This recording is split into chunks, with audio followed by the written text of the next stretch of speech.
spring break. I'm from Winnipeg. My part of town, nobody left. On spring break, we all stayed home and froze. So I'm really glad there are people that stay home here too. So thanks so much for coming this morning. We had a lot of fun last night at the skate. I skated about 3 feet. Actually, I skated to the carpet they put out in the middle, and then almost took me and Randy out. I tried to just kind of skate onto it really cool, and the carpet slid. That was a moment. Luckily, we didn't go down.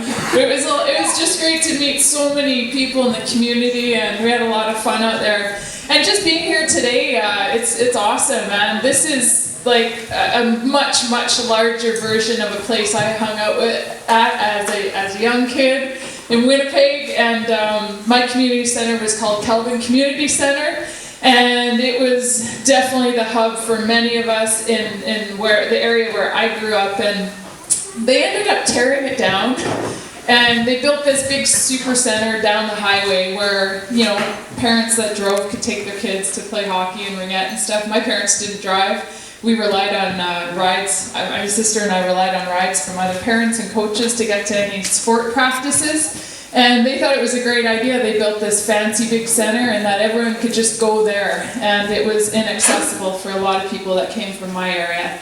So my local community fought to not have that land that they were going to sell and just build homes on.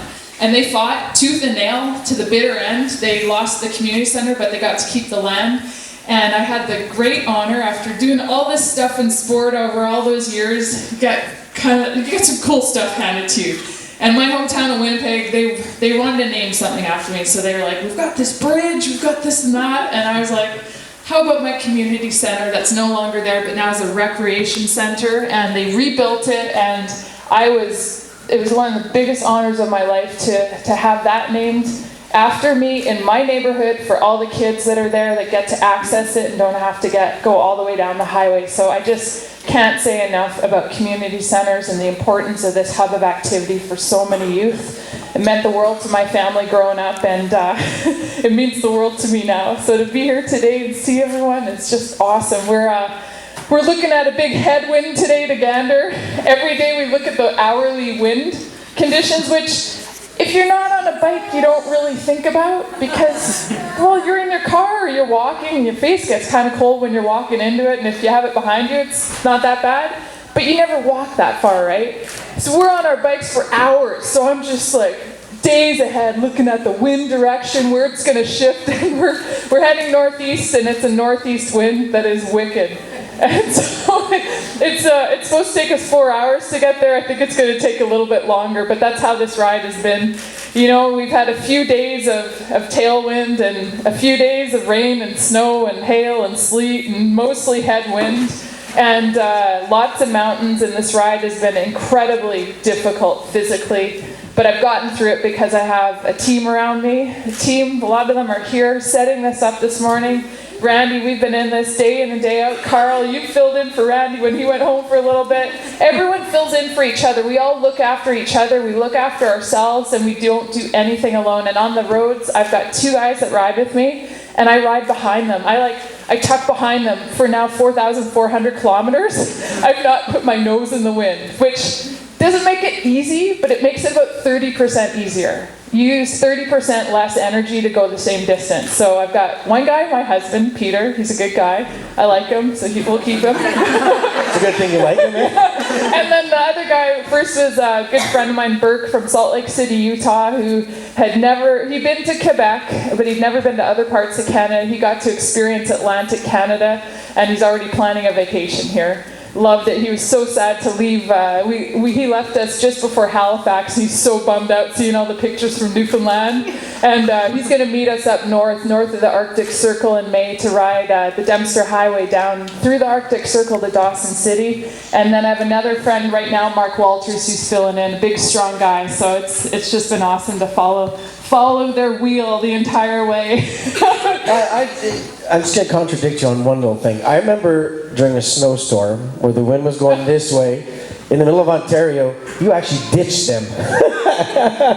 Well, yeah, I mean, you just have to put your nose down and go at that time, Randy. And they started calling me the snow leopard and the ice whisperer after that. So we've had some good moments. We've had a lot of laughter and a lot of tears along the way as well. But it's been one heck of a ride, and to be able to come into the community and just share what the ride means, but also what my background is, because I think it's important to talk about reality and not sugarcoat things. And a lot of people think when they look at someone who's won all these medals, I have that bag of medals here today to share with you.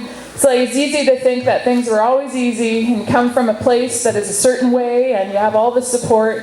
But I'm here to break all those myths and to tell you that that's not my background, that's not my history, that's not my community. It's not my family environment either that was easy. And I know a lot of athletes and a lot of people that have done a lot of great things, and you're one of them, Heidi. You've got a great story. You use it to help others, and others connect to you because you've gone through difficulties. And I think I'm a bit of the same. It's like, you got to realize if you have experiences and difficulties. I look at where I come from, and it was a tough place. It was a rough place. A lot of dysfunction, a lot of delinquency in my teenage years. And I'm like, man, I got through that, and that's what made me tough enough to take on the world of sport. Not just in one sport, but in two.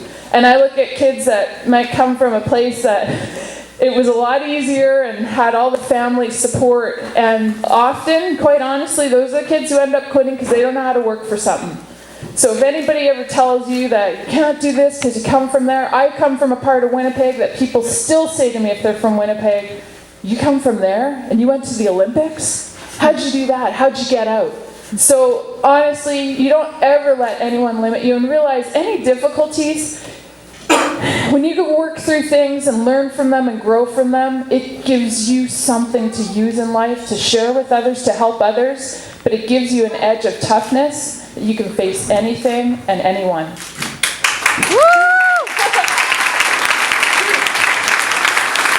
How true. You were lucky enough to come from a world where people respected your talent, people appreciated it, people believed in you. So when you got to a point where your mental illness was paralyzing you, someone was there to listen. Someone was there to lend a hand. And you win 2 medals in Atlanta, and all of a sudden things just start going downhill. For probably, as you've mentioned before, what happened in your youth, your upbringing, the way that things were unfolding at home.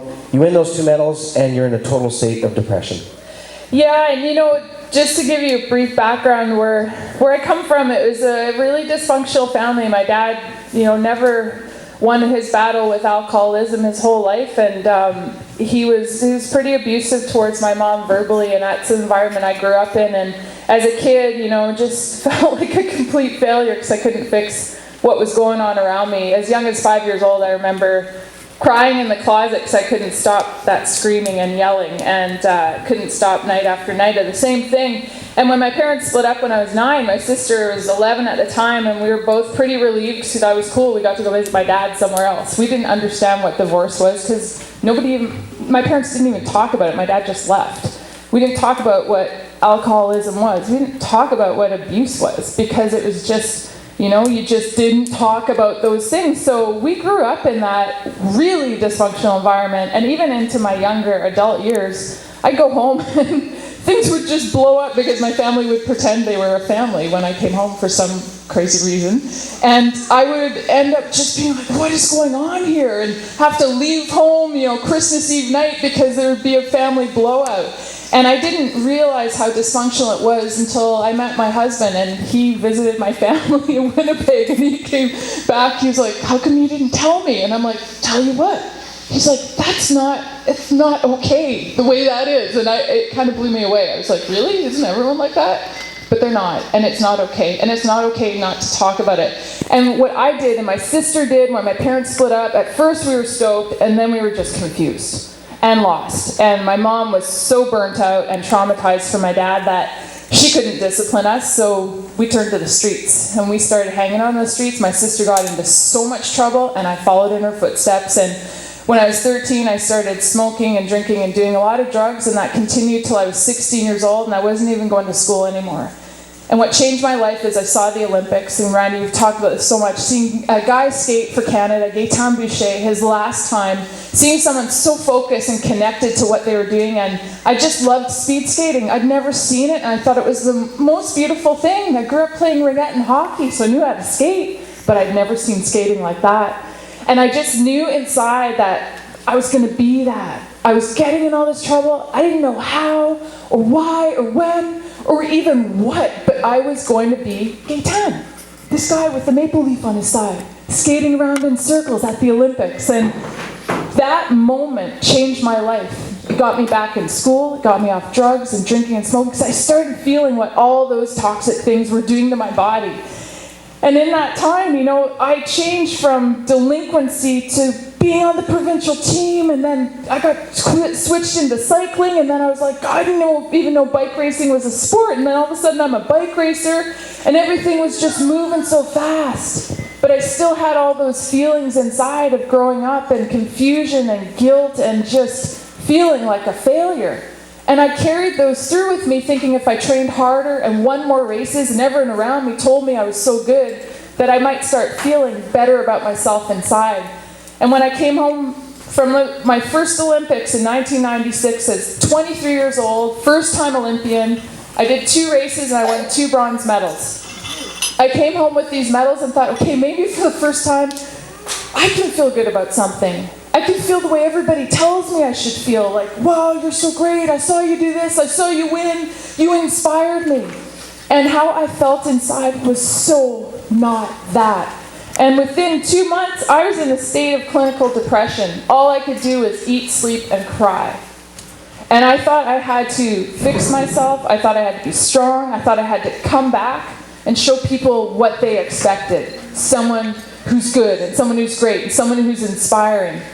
And I couldn't do it. I got really lucky that on the national team, like you said, Randy, I had the support.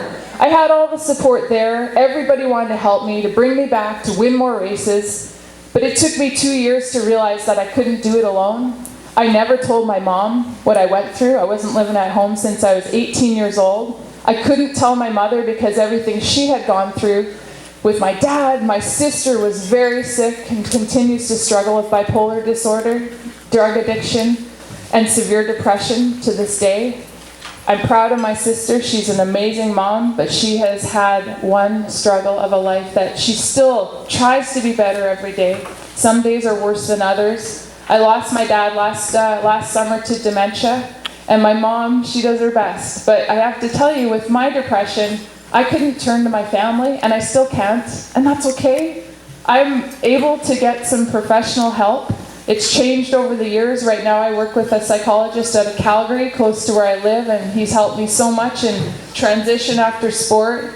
But more than anything, he's helped me figure out who I am and let go of some of that guilt. The only way I got through depression was accepting help, was realizing I couldn't do it alone. And after all those years of sport, I actually went back, as someone who lives and manages and copes with depression, comes from a family history of mental illness and addiction. I went back to 3 Winter Olympics and 2 more Summer Olympics and won a lot more medals for Canada and had some great races along the way. They weren't always winning medal races, but they were races that I was able to give my best and, most importantly, actually enjoy what I was doing and feel good about myself no matter what the result, because I knew clearly from these 2 medals that even Olympic medals aren't going to fill a void that is empty and dark and deep inside.